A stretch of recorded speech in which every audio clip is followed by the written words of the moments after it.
Hello everyone, welcome to the world of stories. आ गए फिर से मैं आप लोगों के सामने एक और नया रियल सुपरनेचुरल एक्सपीरियंस लेकर। क्या कभी ऐसा हो सकता है कि एक मां मरने के बाद वापस लौट कर आए, लेकिन वो अपने बच्चे को प्रोटेक्ट करने के लिए नहीं बल्कि उसे अपने साथ ले जाने के लिए वापस आए?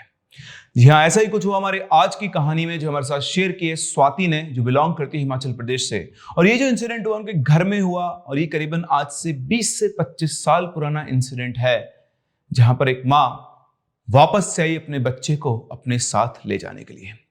हम कहानी में आगे बढ़े उससे पहले अगर आपके पास भी ऐसी कोई रियल स्टोरी है या फिर एक्सपीरियंस है तो आप हमारे साथ शेयर कर सकते हैं। मेरी Gmail ID which is princeofchemistry22@gmail.com पर आप अपनी कहानियों को रिटन फॉर्म में या फिर ऑडियो फॉर्म के अंदर भी हमसे शेयर कर सकते हैं। इसी के साथ साथ आप मुझे फॉलो कर सकते हैं मेरे पर्सनल इंस्टा हैंडल पे विच इज prince1987। जैसा कि आप सभी जानते हैं, अगर आपकी स्टोरी सिलेक्ट होती है और हमारे चैनल में फीचर होती है तो हम आपको देने वाले हैं 500 रुपीज का एक छोटा सा टोकन ऑफ एप्रिसिएशन। चलिए कहानी में हम लोग आगे बढ़ते हैं। ये कहानी है सुमित और वीना की। सुमित और वीना की शादी को करीबन 3 साल हो चुके थे। अभी जो सुमित की वाइफ वीना थी वो प्रेग्नेंट थी, और इसी के साथ साथ इनकी फैमिली में खुशी का माहौल था। इनकी एक जॉइंट फैमिली थी जिसके अंदर सुमित, उसकी वाइफ, उसकी मदर, मतलब सुमित की मदर, फादर, इन्हीं के पड़ोस में इनके चाचा भी रहा करते थे। उनकी भी पूरी पूरी फैमिली थी। और सुमित की जो फैमिली थी वो बहुत अच्छा कर रही थी, गांव में उनको बहुत अच्छा खासा नाम था। सुमित भी बिल्कुल सेटल्ड था, किसी चीज की कोई कमी नहीं थी, चीजें इस तरह चल रही थी। फिर आया टाइम वीना के डिलीवरी का। डिलीवरी के टाइम डॉक्टर्स ने सिजेरियन इनको प्रेफर किया क्योंकि कुछ ना कुछ कॉम्प्लिकेसी हो गई थी, और उसी ऑपरेशन के दौरान वीना की डेथ हो गई डॉक्टर्स की गलती की वजह से। ऑल्दो बच्चे को बचा लिया गया, वीना को एक बेबी बॉय हुआ। सुमित को बहुत बड़ा धक्का लगा। ऑल्दो घर में खुशी भी आई थी, लेकिन उससे बड़ा मातम का माहौल बन चुका था, क्योंकि उस बच्चे के आने के साथ साथ उसकी मदर की डेथ हो गई थी। होनी को कौन टाल सकता है, कोई कुछ नहीं कर सकता था। सभी परिवार वालों को बुलाया गया और वीना का अंतिम संस्कार किया गया। लेकिन वो होता है ना, माँ का कलेजा तो बिल्कुल अलग होता है। वो अपने बच्चे को छोड़कर इतनी आसानी से नहीं जा सकती। क्या हुआ अगर वीना की मौत हो गई थी? वो अपने बच्चे से मिलने वापस आई। अंतिम संस्कार के अगले दिन से ही, जो 13 दिनों का पीरियड होता है, आप सभी जानते हैं हिंदू धर्म में माना जाता है कि 13 दिनों के बाद ही आत्मा को मोक्ष मिलता है, वरना तब तक वो उसी घर के अंदर या उसके आसपास वास करती है। अगले दिन से ही घर के अंदर कुछ अजीब अजीब सी घटनाएं होने लगी। दिन का टाइम था, सभी लोग अपने अपने काम में लगे हुए थे। कुछ लोग घर के आंगन में बैठे हुए थे, जो बाकी लोग आए तो सब चले गए थे, अब सिर्फ घर वाले ही घर के अंदर थे।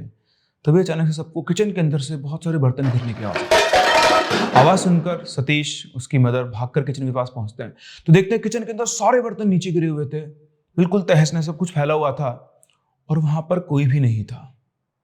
उन लोगों को समझ में नहीं आया।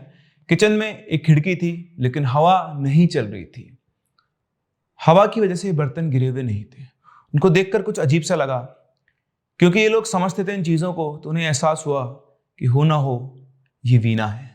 ये बात उन्होंने बाकी घर वालों को बताई, किस तरह से दिन में बर्तन गिरे। सबने बोला कि भाई सभी लोग सावधान रहें, कि हो सकता है ये अपने बच्चे से मिलने वापस आ रही है, क्योंकि एक माँ है, माँ अपने बच्चे से मुंह को नहीं छोड़ सकती है, मरने से पहले भी और मरने के बाद भी।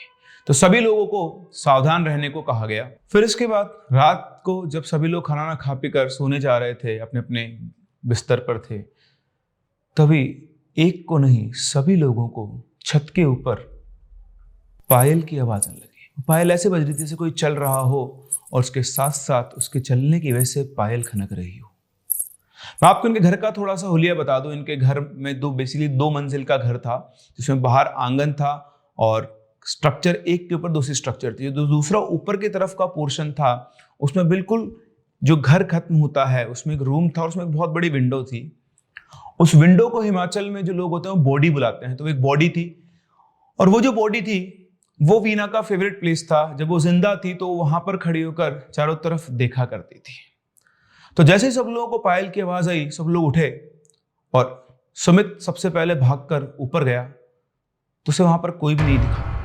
और जैसे वो ऊपर गया, पायल की आवाज आना भी बंद हो गई। वो चुपचाप वापस ही नीचे आया। फिर से सभी घर वालों में डिस्कशन हुआ, और अब वो लोग कंफर्म हो चुके थे कि कोई और नहीं है, ये वीना ही है, क्योंकि ऐसी पायल की आवाज जब वीना चला करती थी तभी आया करती थी। तो जो घर के बड़े बूढ़े लोग थे उन्होंने कहा कि देखो, ये वीना है और ये अपने बच्चे को वापस लेने आई है। तो सभी लोगों ने कहा कि ऐसा कैसे हो सकता है, वीना तो बहुत शांत स्वभाव की थी, वो अपने बच्चे से मिलने आ सकती है लेकिन उसको ले जाने। तो बड़े बड़ों ने कहा कि नहीं, तुम्हें फिर भी इस बच्चे को बचा के रखना होगा, वीना इसके आसपास भी नहीं आनी चाहिए वरना कुछ भी हो सकता है। सभी लोगों को समझ में आ गया था। अब धीरे धीरे चीजें और बढ़ना शुरू हुई। जहां पहले उनको किसी के चलने की आवाज थी पायल की, जहां पहले बर्तन गिरे थे, अब सभी लोगों को अलग अलग डायरेक्शन से हंसने की आवाज आती थी और हंसने की आवाज से साफ साफ पता लगता था कि ये वीना के हंसने की आवाज है। जैसे ही सब लोगों को हंसने की आवाज आती, सुमित अपने बच्चे को पकड़ के टाइट से बैठ जाता। उसे डर था कि कहीं उसके बच्चे को कुछ ना हो जाए। लेकिन ये जो एंटिटी थी ये धीरे धीरे अपने आप को मैनिफेस्ट कर रही थी, ये इन सभी लोगों से एनर्जी ड्रॉ कर रही थी और इसीलिए धीरे धीरे इसकी इंटेंसिटी बढ़ती जा रही थी। पहले के टाइम पर आप सभी जानते हैं घर के अंदर वॉशरूम्स नहीं हुआ करते थे, तो जनरली लोगों को बाहर जाना पड़ता था। तो अगले ही इसी दिन, जैसे हंसने की रात की बात है, सुमित की जो बुआ जी थी वो भी वहीं पर थी। वैसे 3 दिन से जो वाकया चल रहा था, कोई भी रात को उठकर बाहर नहीं निकलता था, लेकिन ये जो बुआ जी थी ये थोड़ी स्ट्रांग थी। ये रात को वॉशरूम के लिए बाहर गई तो घर से थोड़ा 10-15 कदम दूर जाकर वो जाने वाली थी और जैसे वो घर से बाहर निकली, उन्हें अपनी आंखों के सामने वीना खड़ी थी। वीना उसी लाल सूट के अंदर खड़ी थी जिस सूट में उसका अंतिम संस्कार किया गया था। वो उसी तरह सजी हुई थी जब उसको अंतिम संस्कार के समय पर सजाया गया था और वो बुआ जी को देखकर एक अलग ही तरीके की हंसी हंस रही थी। उसको देखते ही बुआ जी जोर से चीखी और वहीं की वहीं बेहोश हो गई। पता नहीं घर में किसने बुआ जी की चीख सुनी, वो सारे घर वालों को उठा के वहां लेकर आया, ढूंढना शुरू किया, देखा सामने घर के बाहर बुआ जी बेहोश पड़ी हुई है। जब बुआ जी को होश आया तो उन्होंने सबने उनसे पूछा तो बुआ जी ने बताया कि किस तरह से उनको घर के बाहर वीना खड़ी हुई दिखाई दी थी। अब सभी लोग दहशत में थे कि पहले जो आवाजें आ रही थी वो अब 1-2 लोगों को दिखना भी शुरू हो गई और इस दिन के बाद से वीना का दिखने का सिलसिला शुरू हो गया। वो जो घर की बॉडी थी, जो खिड़की थी ऊपर, अब वहां पर वीना ऑलमोस्ट सभी लोगों को किसी न किसी टाइम पर दिखाई देती थी, लेकिन रात के टाइम वो सबसे क्लियर दिखाई देती थी। नीचे आंगन में सुमित की मम्मी कुछ काम कर रही थी, तभी उनकी नजर, उन्हें ऐसा फील हुआ कि कोई उन्हें देख रहा है। उनकी नजर जैसे ही ऊपर बॉडी पे पड़ी, वहां पर सामने वीना खड़ी हुई थी और वहां से वीना उनकी मम्मी को बोल रही थी, तुम लोग मेरा कुछ नहीं कर सकते, मैं अपने बच्चे को वापस लेकर जरूर जाऊंगी। और इतना कहकर वो वहां से गायब हो गई। सुमित को घबरा गई, भागती सुमित के पास गई और उसने बताया कि कैसे वीना ने उससे ये बात कही। जो बूढ़े लोग तो उन्होंने कहा कि हम लोग पहले ही बोल रहे थे, इस बच्चे को हमें बहुत ध्यान से रखना होगा वरना इसके साथ कुछ भी हो सकता है। इसके बाद ये डिसाइड हुआ कि सारे घर वाले अब एक साथ रहेंगे, घर के जितने मेंबर है वो सब एक ही कमरे में रहेंगे और सब इस बच्चे का बहुत ध्यान रखेंगे। 1 सेकंड के लिए भी इस बच्चे को सूना नहीं छोड़ना है। अब जो आवाज इनकी मदर को आई थी वो आवाज अब घर में गूंजा करती थी कि तुम लोग कुछ भी कर लो, मैं अपने बच्चे को वापस लेकर जाऊंगी। तुम लोग कुछ भी कर लो, मैं अपने बच्चे को वापस लेकर जाऊंगी। हर किसी के कानों के अंदर ये आवाज साफ साफ गूंजा करती थी। वो वीना जो अब लोगों को में 1-2 लोगों को दिख रही थी, वो अब घर में हर किसी को दिखना शुरू हो गई थी।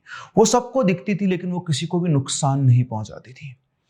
एक शाम की बात है, सुमित की ताई जी और इसकी एक सिस्टर दोनों छत पर थे और वो छत से उतरकर नीचे आ रहे थे, तभी सीढ़ियों में वीना उनकी तरफ पीट करके बैठी हुई थी। जो ताई जी थी थोड़ी हिम्मत वाली थी, उन्होंने अपनी इस बच्ची का हाथ पकड़ा और बिल्कुल उसके पास से उतरकर वो नीचे आ गई, लेकिन उनमें इतनी हिम्मत नहीं थी कि घूमकर वो उसको देखे। आप इमेजिन करें, आपके घर में एक डेथ हुई है और जिस औरत की डेथ हुई है वो सीढ़ियों के अंदर बैठी हुई है और आप उसके पास से निकल कर जा रहे हैं। आपके अंदर इतनी हिम्मत होगी कि आप घूमकर उसका चेहरा देख पाए।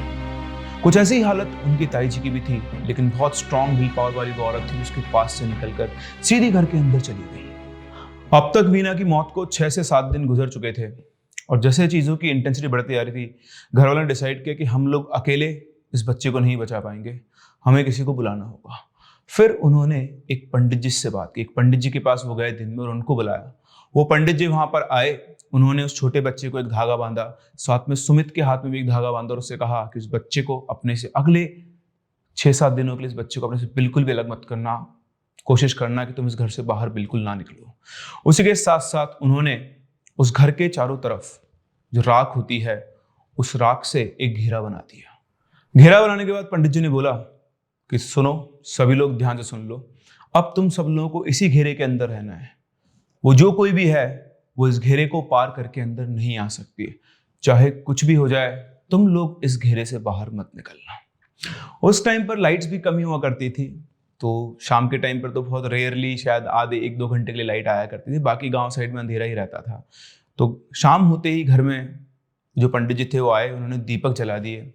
इस टाइम लाइट नहीं हुई थी, तो जो भी रोशनी घर में हो रही थी वो दीपक की वजह से ही हो रही थी।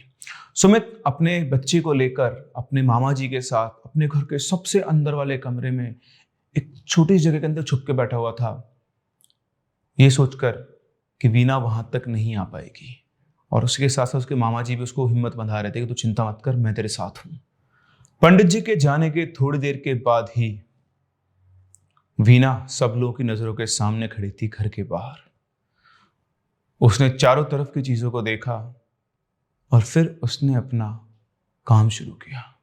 वो सभी लोगों के सामने बहुत तेज से रोने और गिड़ाने लगी कि मुझे मेरा बच्चा वापस दे दो, मैं तुम में से किसी को कोई नुकसान नहीं पहुंचाऊंगी, मैं अपने बच्चे से बहुत प्यार करती हूँ, मैं तुम लोगों से और कुछ नहीं मांगती हूँ, बस मुझे मेरा बच्चा वापस दे दो, एक बार मुझे उसकी शक्ल तो देख लेने दो। सभी लोग समझ गए थे कि ये उसकी चाल है। किसी ने कोई जवाब नहीं दिया, बस सब उसको खड़े खड़े देख रहे थे और सबके अंदर एक अलग सी दहशत थी। थोड़ी देर के बाद जब किसी ने कोई जवाब नहीं दिया तो वीना ने अपना दूसरा रूप धारण किया। एकदम से बहुत तेज हवा चली और सारे के सारे दिए एक साथ बुझ गए। बुझते ही घर के अंदर बिल्कुल घुप अंधेरा हो गया और उसी अंधेरे में सारे घर वालों को सुमित दिखाई दिया, जिसकी गोद में उसका बच्चा था। वो बच्चे को अपने छाती से कस के पकड़ा हुआ था और वो बहुत तेज से चिल्ला रहा था कि माँ बचाओ, पिताजी बचाओ, ये मेरे बच्चे को लेकर जा रही है, माँ बचाओ। सुमित की आवाज सुनकर सभी घर वाले भागे और भागते भागते वो गेट के बाहर निकल गए। और जैसे वो गेट से बाहर निकले, उन्होंने उस सर्कल को तोड़ दिया और सर्कल तोड़ते ही उनकी आंखों के सामने सुमित, उसका बच्चा और वीना तीनों गायब हो गए। उनको समझ में आ गया था उस वीना ने इन सबके साथ एक छलावा किया है। एक ऐसा इल्यूजन उन लोगों के सामने क्रिएट किया कि वो लोग मजबूर हो गए उस घेरे से बाहर निकलने को। सभी लोग बोलने आओ देखना था, सीधा भागते हुए वो उस कमरे में पहुंचे जहां पर सुमित बैठा हुआ था। उन्होंने वहां पर एक मोमबत्ती और दिया जलाया तो देखा कि सुमित अपने बच्ची को गले से लगा के बहुत बुरी तरह से रो रहा था। उसको जाके देखा तो बच्चे के शरीर में जान नहीं, वो मर चुका था। पास में मामा जी थे, वो बेहोश पड़े हुए थे। सब लोगों ने सुमित से पूछा सुमित क्या हुआ, तो उसने बताया कि वो आई थी और उसने मुझसे मेरे बच्चे को छीनने की कोशिश की। मैंने बहुत हिम्मत रखी, बहुत कोशिश की कि मैं अपना बच्चा उसको नहीं दूं, लेकिन वो मुझसे अपना बच्चा ले गई है। रोशनी में ढंग से देखा तो सुमित के शरीर पर बहुत सारे निशान थे, किसी ने नाखूनों से उसको छील दिया हो, काट दिया हो। अब सुमित कुछ नहीं कर सकता था। कुछ दिनों पहले उसकी बीवी की मौत हुई थी और आज वही बीवी अपने उसके बच्चे को भी ले जा चुकी है। पूरी तरह से टूट गया था। सभी लोगों ने सुमित को संभाला। उन्होंने इधर मामा जी को उठाया, उनसे पूछा क्या हुआ, तो उन्होंने बोला कि पता नहीं, एकदम से बस मुझे वीना दिखाई दी, उसके बाद मुझे कुछ भी याद नहीं है। अब कोई कुछ भी नहीं कर सकता था। दुख सबको बहुत था, घर में फिर से रोना पीटना मच गया, लेकिन अब क्या कर सकते थे। फिर से उस छोटे बच्चे का भी अंतिम संस्कार किया गया। अब सभी लोगों को लगा था कि वो अपने बच्चे को लेने आई थी और हम लोग उसे रोकने में विफल रहे और वो अपने बच्चे को ले जा चुकी है। लेकिन शायद उनका सोचना गलत था। 1-2 दिन के बाद वीना फिर से घर में दिखाई देने लगी और सबसे पहले वो सुमित को दिखाई दी। वो सुमित के पास आती है और बोलती है तुम्हें क्या लगता है मैं सिर्फ अपने बच्चे से प्यार करती थी? मैं तुमसे भी उतना ही प्यार करती हूं और मैं तुम्हें अकेला नहीं छोड़ सकती, मैं तुम्हें भी अपने साथ लेकर जाऊंगी। सुमित ने ये बात अपनी माताजी को बताई और जैसे उनकी माताजी को बात पता लगी वो बुरी तरह घबरा गई। उन्होंने बोला कि कल के कल ही हम पंडित जी के पास चलेंगे और चीज का उपाय करेंगे, बस आज की रात हम सभी लोगों को एक साथ रहना होगा। शाम होते ही सुमित, उसकी मदर और उसके पिताजी, इन तीनों को, सिर्फ इन तीनों को वीना की आवाज आने लगी और वो एक ही बात कह रही थी, मैं अपने पति को भी अपने साथ लेकर जाऊंगी और मुझे कोई नहीं रोक सकता है। पूरी रात बार बार उनको कभी वीना के हंसने की आवाज आती, कभी वही पायलों के चलने की आवाज आती और बस एक ही बात बार बार सुनाई आती कि मैं अपने पति को भी अपने साथ लेकर जाऊंगी। सुबह होते ही ये लोग पंडित जी के पास पहुंचे। उन्होंने पंडित जी को सारी बातें बताई। अब ये जो पंडित जी थे, इन्होंने इनसे कहा कि वो जो पड़ोस का गांव है उसमें एक छैला है। छैला बेसिकली जो हिमालय है वहां पर बाबा जो होते हैं उनको बोलते हैं, जिनके अंदर देवी देवता आते हैं। तो उनके लिए कहा, वो वहां सीधे गए। उन्होंने उन छैला से बात की तो वो जो छैला थे, या बाबा बोलेंगे हम उनको, उन्होंने इनसे कहा कि तुम चिंता मत करो, आज ही मैं इसका इलाज करूंगा। वो इनके साथ ही इनके घर तक आए। घर पर आकर उन्होंने सब कुछ देखा, समझा, फिर उन्होंने अपना काम शुरू किया। सबसे पहले वो उस जगह पहुंचे जहां पर वीना का अंतिम संस्कार हुआ था। वहां पर उन्होंने, जहां उसकी चिता उसके चारों तरफ कीलें ठोकी और कीलें ठोकने के बाद उन्होंने कहा कि आपके घर पर वीना खुद से नहीं आई है, उसे जादू टोना करके वापस भेजा गया है। तो सभी लोग शॉक्ड रह गए। क्या बात कर रहे हो आप, जादू टोना करके वापस भेजा गया? बोले हाँ, जिस दिन उसका अंतिम संस्कार हुआ था उसी दिन किसी ना किसी ने उसकी जलती चिता के पास में जादू टोना किया था और उसे वापस आपके घर में भेज दिया। और इसीलिए वो अपना जो उसका, जब वो जिंदा थी, जैसा उसका बिहेवियर था, जैसा उसका चीजें थी, वो सब अब बदल चुकी थी और वो एक चुड़ैल की तरह काम कर रही थी। उन लोगों को उनकी बातों विश्वास नहीं। उन्होंने कहा कि जो भी किसी ने किया है वो आपके घर का ही और आपके बहुत करीब है। फिर वापस से वो घर पहुंचे। घर पहुंचकर उन्होंने घर के अंदर सारी चारों तरफ कीलें ठोकी। उसके बाद उन्होंने एक हवन किया, पूजा की और उसके बाद उन्होंने कहा कि अब आप निश्चिंत रहें, वो दोबारा अब इस घर में नहीं आ सकती, आप सभी लोग सुरक्षित हैं। उन सब लोगों ने उनसे पूछा कि आप मुझे तो बताइए किसने जादू टोना किया है? तो उन्होंने कहा कि उस दिन की घटनाओं को याद कर लें जब उसकी मृत्यु हुई थी, आपको अपने आप पता लग जाएगा। तो बाबा के जाने के बाद सभी घर वाले बैठे, उन्होंने ध्यान दिया कि जिस दिन वीना का अंतिम संस्कार हुआ था, जो सुमित के चाचा थे उन्होंने आके बोला था कि आप लोग चलो, मैं यहाँ पर रुकता हूँ, क्योंकि जब चिता जलती है तो उसके पास जब तक वो पूरी ठंडी नहीं आती तब तक, मतलब है ना, जब आग उस अग्नि शांत नहीं आती जब तक चलती तो वो 24 घंटे तक रहती है। किसी ना किसी का रहना जरूरी होता है। वो लोग उनको वहां छोड़कर आ गए थे और ये उनके चाचा ही थे जिन्होंने ये सारा काम किया था, क्योंकि वो सुमित से बहुत जला करते थे। पता नहीं क्यों उन्होंने ऐसा किया, लेकिन अब कोई क्या कर सकता था। उस एक इंसान की हेट की वजह से इस घर के एक बच्चे का नुकसान हो चुका था। उनके पास कोई सबूत नहीं था कि वो उनसे जाके इस बात पर लड़े, लेकिन इसके बाद इनके घर वालों ने उनसे बहुत दूरियां बना ली। वो आज भी उनसे बात नहीं करते हैं। उसके बाद दोबारा कभी वीना उस घर में नहीं आई। उसके 2-3 साल बाद सुमित की दूसरी शादी हुई। उसके शादी होने के बाद वीना 1-2 बार सुमित के सपनों में आई, लेकिन इस बार वो बहुत खुश थी। ऐसा लग रहा था कि जो वीना इन्होंने देखी थी ये वो वीना नहीं थी, ये वही वीना थी जो मौत से पहले सुमित के साथ रहा करती थी। तो कभी कभी जलन हमें इस हद तक पागल कर देती है कि हम किसी का नुकसान करने से पहले भी नहीं सोचते हैं, और कुछ ऐसा ही हुआ हमारी आज की कहानी में। तो कैसे लगी आपको ये कहानी, मुझे कमेंट सेक्शन में जरूर बताएं। और आपको क्या लगता है, क्या वाकई में जादू टोने से किसी एंटिटी या किसी आत्मा को इतना कंट्रोल किया जा सकता है कि वो अपने बच्चे को मारने से भी नहीं चूकेगी? मुझे कमेंट सेक्शन में अपने आंसर जरूर बताएं। हम लोग मिलते हैं अपनी अगली कहानी में। तब तक के लिए keep loving and keep listening.